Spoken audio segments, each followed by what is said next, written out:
पहुंचा हूं। इजाजत है आपकी? देखिए, मेरा नाम सचिन अग्रवाल है। बेसिकली मैं छत्तीसगढ़ रायपुर से आपके बीच में यहाँ आया हूँ आज के इस कार्यक्रम के लिए। स्पेशली इसी कार्यक्रम के लिए मैं आपके बीच में आया हूँ और आज शाम की ही मेरी वापसी है। आज से लगभग 23 साल पहले आरएसएम मेरी जिंदगी में आया था। अगर मैं अपने जिंदगी बचपन की बात करूं तो मेरा जन्म एक बहुत अमीर परिवार में हुआ। मेरे दादाजी हरियाणा के रहने वाले थे जो रोजी रोटी के तलाश में संबलपुर उड़ीसा आकर के सेटल हो गए। उस समय उनके पास पैसे नहीं होते थे तो गली गली साइकिल में सामान रख करके उन्होंने बेच करके अपना जीवन चलाना शुरू किया। यहां भी शायद ऐसे बहुत सारे लोग होंगे यहां इस हॉल में जो रहते कहीं और होंगे और रोजगार के लिए मुंबई आए हुए हैं। कितने लोग हैं ऐसे?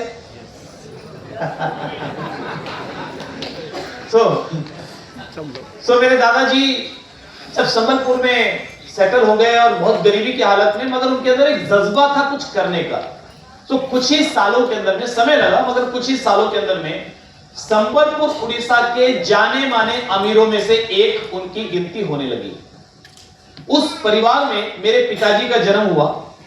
मेरे पिताजी 5 भाई और 3 बहनों में सबसे बड़े थे और जनरली हमारी परंपरा के अनुसार पिता का कारोबार उनका सबसे बड़ा बेटा सबसे पहले संभालता है।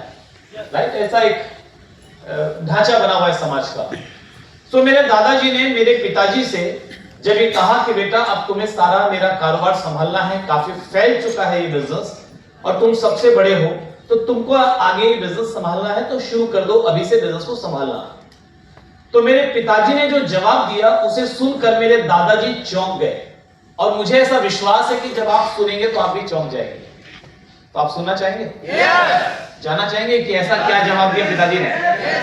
मेरे पिताजी ने अपने पिताजी से यानी मेरे दादाजी से कहा कि पिताजी मुझे व्यापार नहीं संभालना क्योंकि मुझे पैसा नहीं कमाना, पैसे में मेरी कोई दिलचस्पी नहीं है।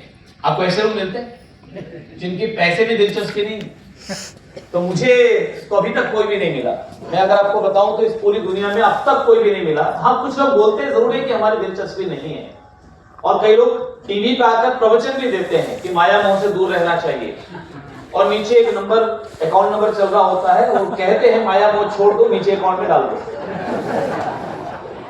तो मुझे तो ऐसा कोई दिखा नहीं जो कि जिसको पैसे में दिलचस्पी नहीं है, क्योंकि आज जिंदगी में कुछ भी करना है तो पैसा चाहिए। इवन अगर आपको धार्मिक कार्य धार्मिक अनुष्ठान करने हैं तो भी पैसा चाहिए। और इवन मैंने तो यहां तक देखा है कि अगर आपको मंदिरों में अच्छे तरीके से दर्शन करना है तो वहां भी पैसा चाहिए। आप कभी तिरुपति चले जाइए या किसी आप बड़े मंदिर में चले जाइए, अगर आपके पास पैसे नहीं है तो लाइन में घंटों खड़े रहिए और घंटों खड़े रहने के बाद जब आपका नंबर आएगा तो एक धक्का लगेगा, आपने देखा या नहीं देखा मगर आपको आगे निकलना पड़ेगा। और अगर आपके पास पैसा है, वीआईपी दर्शन का पास कटाया आपने और थोड़ा सा चढ़ावा चढ़ाया है तो आपको अंदर गर्भगृह में बिठा करके आराम से पूजा करने का मौका दिया जाएगा। राइट? तो शायद भगवान को पैसे नहीं चाहिए मगर बीच वालों को तो चाहिए।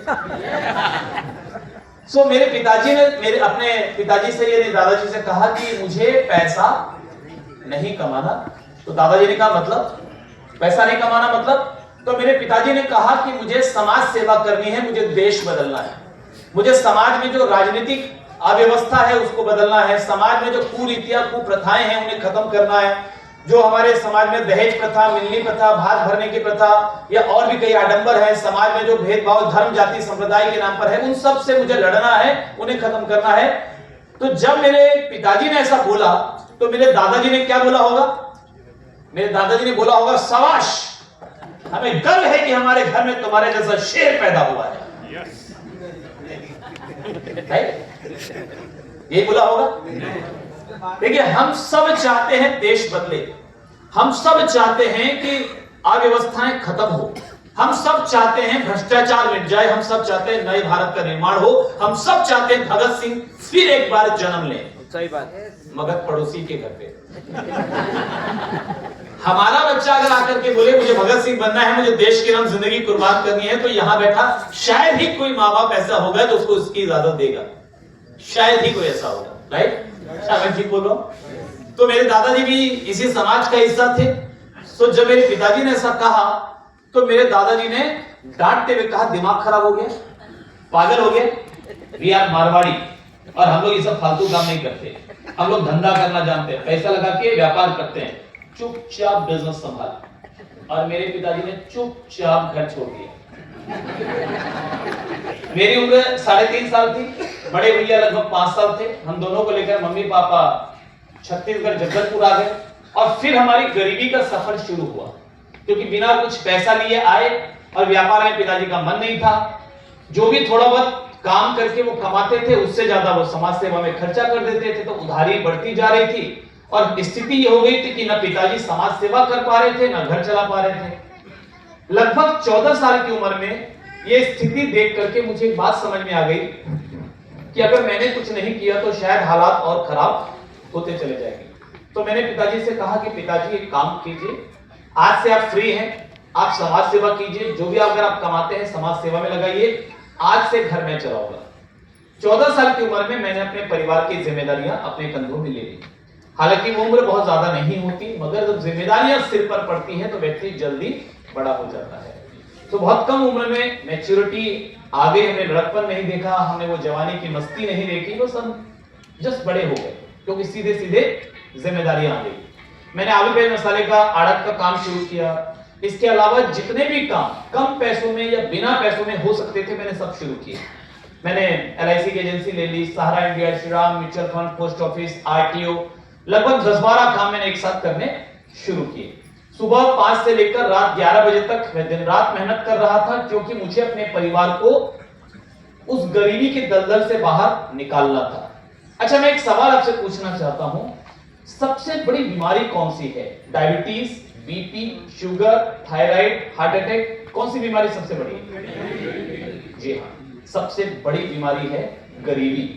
जिस व्यक्ति को गरीबी की बीमारी लग जाए उसे किसी और बीमारी की जरूरत ही नहीं है, वो अकेली बीमारी काफी है, उसे घुट घुट कर मरना होगा अगर उसे गरीबी की बीमारी है। कदम कदम पर समझौता करना होगा, कदम कदम पर अपने आत्मसम्मान को गिरते हुए देखना होगा, राइट? सो मैंने सोच लिया था कि मुझे इस दलदल से अपने परिवार को बाहर निकालना है। लगभग 7 से 8 साल लगे अपने घर को ठीक ठाक परिस्थिति में लाने में। मैं ये नहीं कहूंगा कि सारे सपने पूरे हो रहे थे, मगर हाँ, अब घर में खाने कमाने की तकलीफ नहीं थी। उस परिस्थिति में हम आ गए। उस समय मुझे आरसीएम मिला। मेरे पास रात के 12 बजे आरसीएम का प्लान लेकर मेरे अपलाइन, ग्रेट अपलाइन आदरणीय PK देवांगन जी आए। अच्छा, आप में से कभी रात के 12 बजे कोई गया किसी को प्लान दिखाने? कोई है मेरी तरफ पागल? कुछ है? 4-5 आ गए, कुछ है पागल। एक बात याद रखिएगा कि समझदार लोग जिंदगी चलाते हैं, पागल इतिहास बनाते हैं। कामयाबी लॉजिक से नहीं मिलती, कामयाबी इमोशन से मिलती है। कामयाबी दिमाग से नहीं मिलती, कामयाबी दिल से मिलती है। आप देख लीजिए, दुनिया में जिन भी लोगों ने कुछ ऐसा रिमार्केबल काम किया है जिसे हम आज भी याद करते हैं, उन लोगों ने अपने काम के लिए खुद को समर्पित किया है। भगत सिंह का नाम सुना है आपने? भगत सिंह 23 साल की उम्र में हंसते हुए फांसी के फंदे को चूम करके अपने गले में डाल लेते हैं और उनके चेहरे पर एक भी शिकन नहीं आती। क्या है वो? क्या उस उम्र के सारे लड़के लड़कियां उस समय में यही कर रहे थे? देश की आजादी के लिए खुद को कुर्बान कर रहे थे?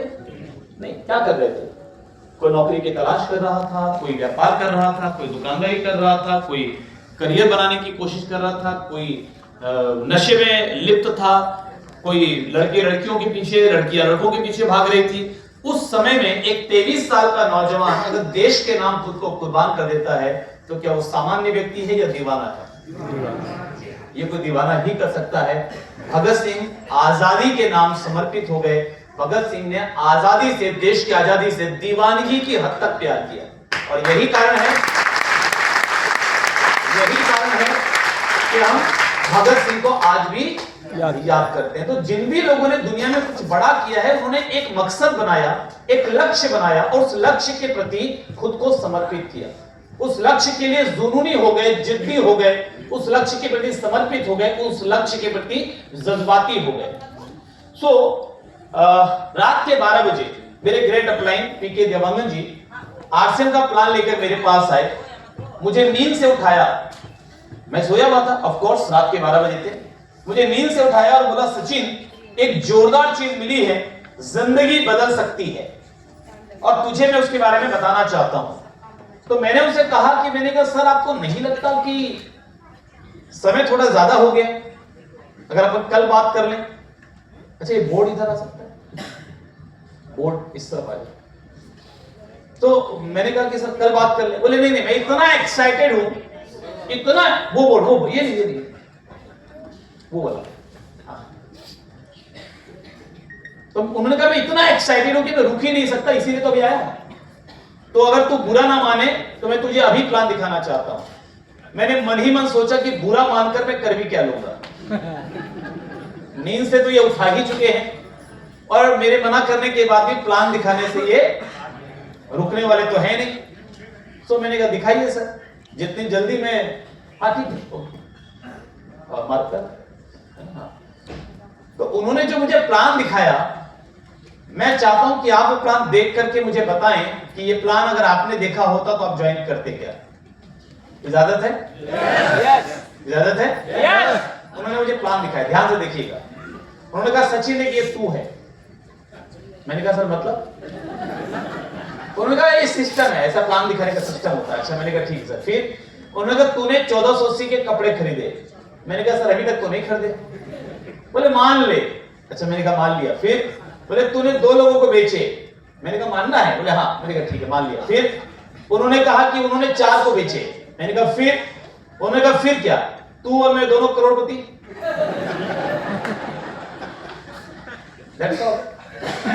यही प्लान था, क्योंकि वो तुरंत ज्वाइन करके आए थे, प्लान दिखाना उनको भी नहीं आता था। अब मुझे आप बताइए ये प्लान आप देखकर ज्वाइन कर लेते? मैं भी आप ही की तरह समझदार था, मैंने भी नहीं किया। और मैंने बल्कि अपना एक्सपर्ट कमेंट उन्हें और अलग से दिया। मैंने कहा सर ऐसी कंपनियां रोज आती हैं, भाग जाती हैं, बंद हो जाती हैं, मैं तो करूंगा नहीं। और मेरी बात मानिए, आप भी मत कीजिए, बर्बाद हो जाएंगे, गुडविल खराब हो जाएगी, लोग बदनाम करेंगे, लोग ताने मारेंगे। तो जो उनका एक्साइटमेंट का गुब्बारा था, उस गुब्बारे में मैंने पिन मारकर छेद कर दिया, हवा निकल गई। उन्होंने बड़े बुझे बुझे मन से मुझसे पूछा सचिन तुझे सच में लगता है ये नहीं चलेगा? तो मैंने कहा सर आप बोले तो मैं आपको स्टाम्प पेपर पे लिख के देता हूं नहीं चलेगा। कॉन्फिडेंस की कमी तो उस समय भी नहीं थी। तो मैंने कहा लिख के देता हूं नहीं चलेगा। तो वो निराश होकर लौट गए। अगले दिन हमारे जो अपलाइन राजस्थान से छत्तीसगढ़ में आरसीएम को बिल्ड करने के लिए आए थे, उनको ये मालूम पड़ा पीके देवांगन जो बहुत एक्साइटेड थे, सचिन अग्रवाल नाम के किसी प्राणी ने उनकी हवा निकाल दी है। तो सुबह सुबह उनके घर पहुंच गए डैमेज कंट्रोल के लिए, और जहां पर मैंने पंचर मारा था वहां पर टेप वेप लगाकर ठीक किया, हवा भरी, और फिर से अब मेरी भावनाएं समझ रहे होंगे, फिर से उनको मोटिवेट किया। और उसी मोटिवेशन में उन्होंने मुझे फोन किया, बोले सचिन आवाज की तलखी सुनकर मैं समझ गया मामला गड़बड़ है। मैंने कहा यस सर।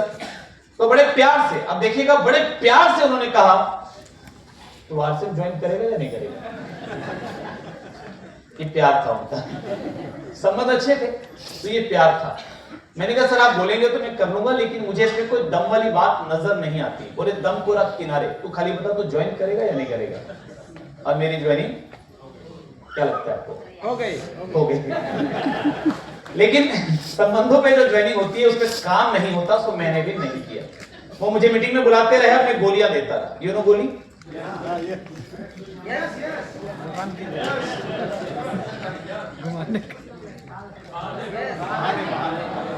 बात है। और सब